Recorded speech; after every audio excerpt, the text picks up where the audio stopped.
Hello team, welcome to another ATP Geopolitics video with myself, Jonathan MS Pitts, Ukraine War Frontline update, 4-day update for the 15th of January 2025. You don't know what the lines on my map mean, please check out the key on the screen at the moment. I'm going to have to whiz through this due to having to drop my kid off at football, or take him to football.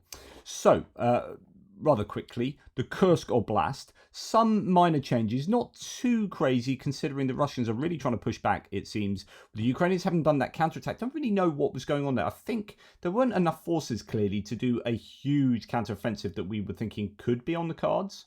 They probably were just trying to establish themselves more robustly, keep the Russians on their toes, maybe bring some more Russians to the front line there from elsewhere.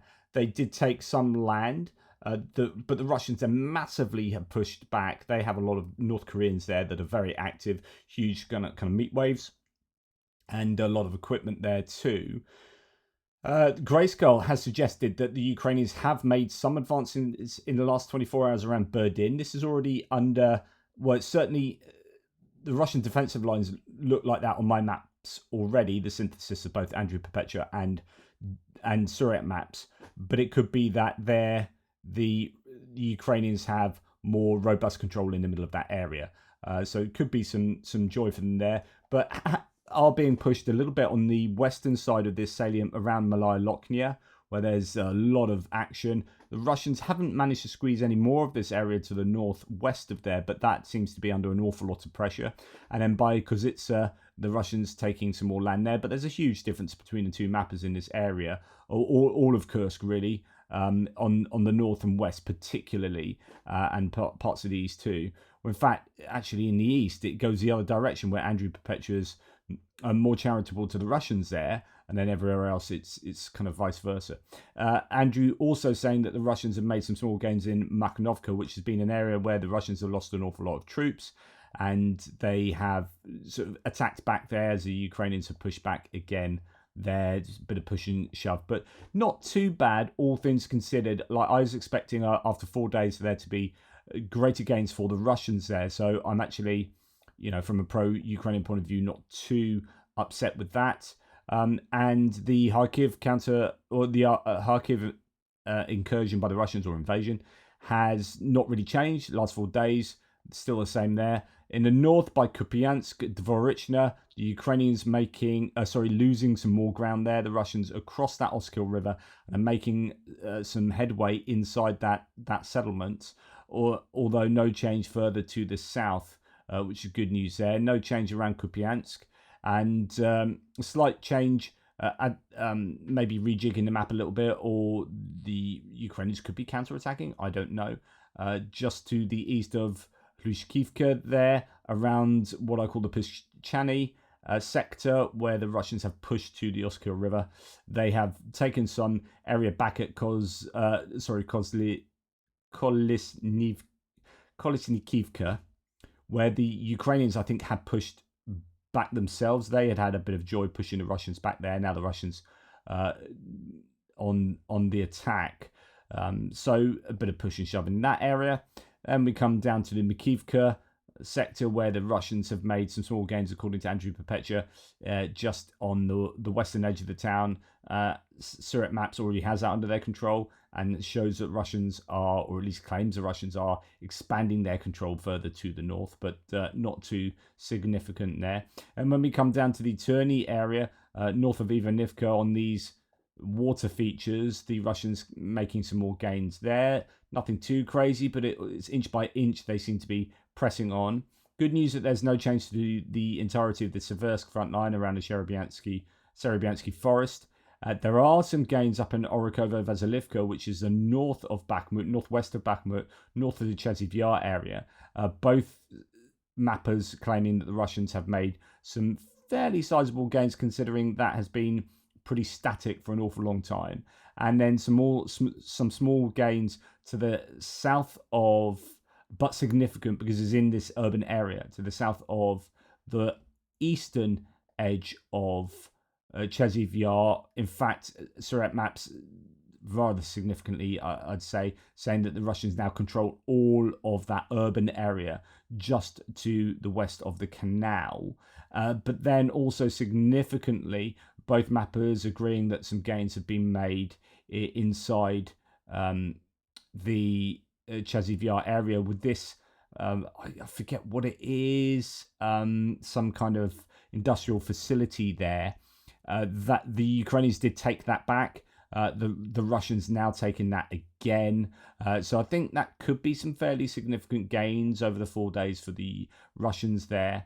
And also, according to Surrey maps, moving on to what looks like a tailings heap or some kind of quarry, can't see, to the south of Stopochki.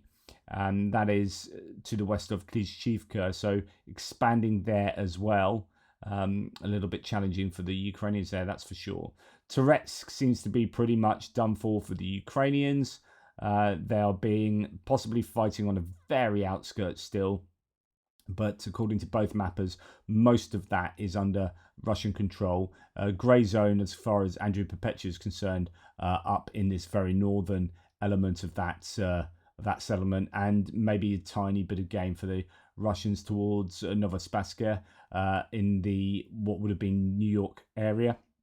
It's now quite a bit further north west of New York. So the Russians still just grinding on and making these, not always huge gains, but when they're consistent, it's all rather cumulative, isn't it? And then on a northern sector of the or the northern edge of that Pokrovsk sector, the Russians making some small gains, as according to Andrew Perpetua and Surrey maps, around Vozdizhenka. Now, we've got some footage of activity taking place there.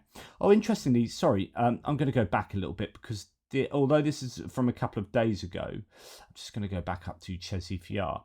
This is from a couple of days ago, but you see there's a bit of a mapping difference here with Grayskull saying that the Ukrainians had actually made some gains in this northern part of the settlement. And you can see that the Russians, as far as he was concerned 2 days ago, didn't have control of that industrial building, and that the Ukrainians had taken maybe some control back there as well. So that would say that the Ukrainians actually controlled that and part of this area up here. Now, I don't know when Andrew Perpetua and Surrey maps have made their changes, but it might have superseded this. So there might have been some Ukrainian gains and then the Russians countered, because that's certainly not what the two mappers that I've synthesized here are claiming. So, believe who you will there. Grayskull being rather positive for the Ukrainians. Now, going back to this area of the Pokrovsk front, we're actually going to go back up to the northern line here, where there's this road going from Pokrovsk all the way to Konstantinivka and then through to Bakhmut, through Stopochki. That's a T0504 highway, and the Russians have actually been kept at bay here for some time, but the last week or so they've just been creeping ever closer to interdicting this road, which is something I was expecting a long time back, but the Ukrainians, I think, did a good job to keep them at bay. Well, now it's looking more and more likely that the Russians are going to be taking that. In fact, that you see that area there, that looks like this part of the road, where you've got these kind of loop on roads and off roads to that kind of highway. That's the T0504. I'm wondering whether that's what you see. It's just over here. Typically, I couldn't stop the music because that's how cool I am. So just over here, I think we can probably assume that is those off roads and on roads, and then you've got the road coming up there. So that looks to be where there's quite a bit of activity. Russian forces supported by armored vehicles launched an attack on the right flank of the Pokrovsk direction near the Malinovska junction, trying to cut off the Pokrovsk-Konstantinivka road. In the end, Russian forces had to withdraw, but they are fighting there, and that seems to be that road that goes up there. So although that's rather closer, maybe it could be you're seeing it from here. It could be here. I wonder. Yeah, not quite sure. could be over here that we're seeing it. I might have the dimensions wrong. And they're actually coming up there and fighting here. But either way, it is around here somewhere that the Russians are fighting. So this would be grey zone according to both mappers probably. And that's quite a serious move if they are pretty much on the cusp of interdicting that road. So bad news for the Ukrainians there. And then, as you can see, pretty wide-scale gains all along this front around Pokrovsk, certainly to the south. And a little bit, well, a lot more as we come further down on the western side of this whole sector here. Huge gains, or significant enough gains, but all over the front there. The Russians are advancing on pretty much everywhere according to Syriac maps, and then in a lot of places according to Andrew Perpetua. And then Kurakhove as well, more gains around here. Towards Dachne from the east, and then coming down from the north as well. Some rejigging for Andrew Perpetua with the Ukrainians pushing the Russians back in Shevchenko.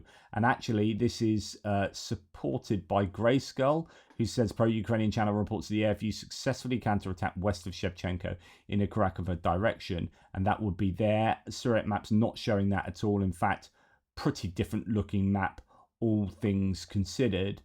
With Syriac maps being much more charitable to the Russians there. But as you can see, broadly speaking, the Russians having much more success all over the front line than the Ukrainians.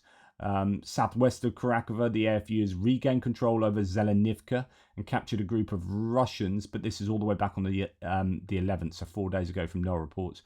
Captured a group of Russians in a nearby forest, and I showed you that picture of some Russian POWs lined up there. I think there were 7 of them, and that was in the Zelenivka forest area, which is here.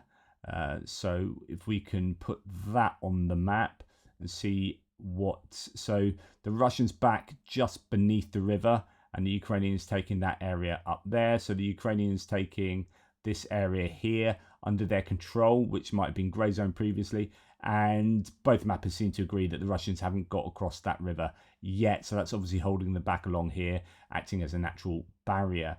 And then some fairly significant changes around the Velika Novosilka area, where the Russians appear to be, at least according to Syriac maps, really closing in on Velika Novosilka, or at least quite largely encircling it. Real challenge there for the Ukrainians to keep hold of that settlement. They've got a real fight on their hands there, and Russians making some serious gains all around there. I did see a report that the Ukrainians might have taken a little bit of land back in Robotina. I did have a source for that somewhere, but it would be fairly insignificant, just a little bit here. So that may have happened, but other than that, it's essentially par for the course on the front lines, where the Ukrainians just, I don't think, have the troop numbers to be able to withstand the Russian attritional grind that they are still able to commit to. And we'll see how long they have to be able to do that, how much material and personnel they have. The Ukrainians really relying a lot more on drones and then their distance weapons every night, trying to hit the Russian critical infrastructure that helps them to prosecute the war, the economy, the military industrial base, trying to grind that down with large-scale missile and drone forays into Russia. So that's my tuppence. Thank you for watching. Hopefully that was of use. Take care, and I'll speak to you soon.